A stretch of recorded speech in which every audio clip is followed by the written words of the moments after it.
Hari ini pertemuan pertama kita akan membahas materi tentang dimensi 3. Pada materi dimensi 3 ini, kita akan membahas mengenai kedudukan titik, garis, dan bidang. Pertama, kedudukan titik terhadap garis.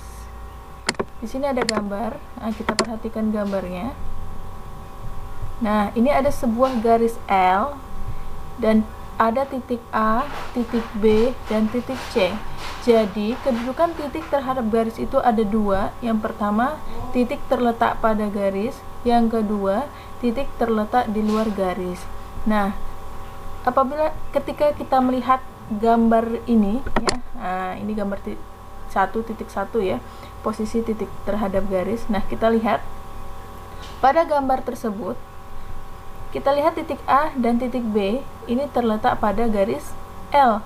Maka titik A dan titik B itu dikatakan terletak pada garis. Coba kita lihat titik C. Titik C ini terletak di luar garis L, sehingga dikatakan bahwa titik C ini terletak di luar garis. Kita lihat contoh soal yang pertama. Perhatikan kubus berikut. Nih ada kubus KLMN PQRS. Diketahui titik O merupakan perpotongan antara diagonal KM dan diagonal LN. Tentukan yang pertama kedudukan titik O terhadap garis KP. Yang kedua, kedudukan titik O terhadap garis KM. Jadi nanti kita gambar dulu kubusnya, kita buat dulu titik O. Nah, titik O tadi dikatakan perpotongan antara diagonal KM. Kita buat dulu garis, nanti di sini garis KM, kemudian garis LN. Nah, titik potong di tengah-tengah ini namanya titik O. Nah, ini lihat gambarnya. Seperti ini jadinya ya. Sehingga bagaimana kedudukan titik O terhadap garis KP? Nah, titik O terhadap garis KP, titik O ini tidak terletak pada garis KP, sehingga titik O terletak di luar garis KP ya. Nah, yang kedua, bagaimana kedudukan titik O terhadap garis KM? Ya, ini garis KM, ini ada titik O-nya. Nah, titik O ini berada pada garis KM, sehingga dapat dikatakan bahwa titik O terletak pada garis KM. Selanjutnya, kedudukan titik terhadap bidang. Coba kita lihat dulu gambarnya. Ini ada gambar, ini ada sebuah bidang. Di dalam bidang itu ada titik A dan ada titik B, di mana titik A dan titik B ini terletak pada sebuah garis, kita namakan garis K. Ini bidangnya kita namakan bidang A, dan di luar bidang ini ada titik C. Nah, pada gambar tersebut, titik A dan titik B ini terletak pada bidang. Nah, sedangkan titik C ini terletak di luar bidang ya. Coba kita lihat contoh soalnya. Contoh soal yang kedua ya. Nah, perhatikan kubus. Nah, ini masih kubus yang tadi ya, KLMN PQRS. Diketahui titik O merupakan perpotongan antara diagonal KM dan diagonal LN ini ya.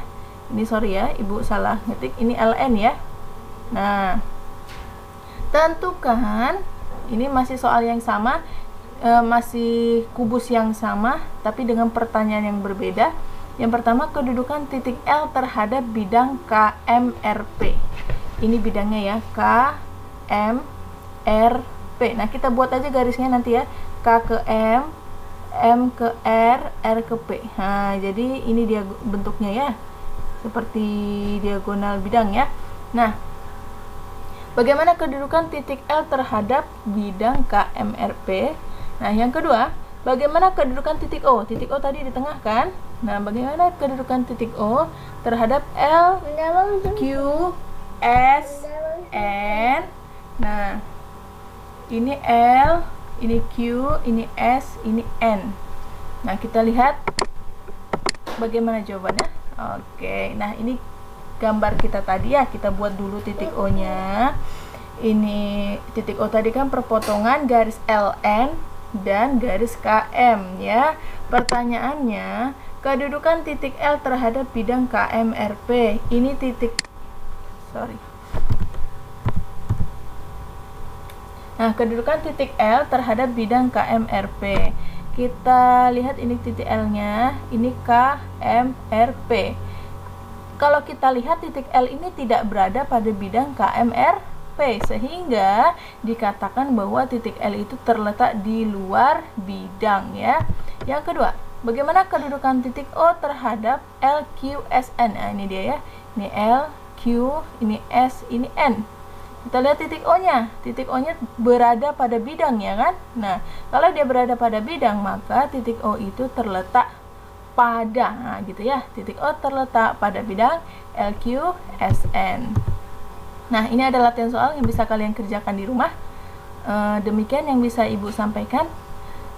Assalamualaikum warahmatullahi wabarakatuh.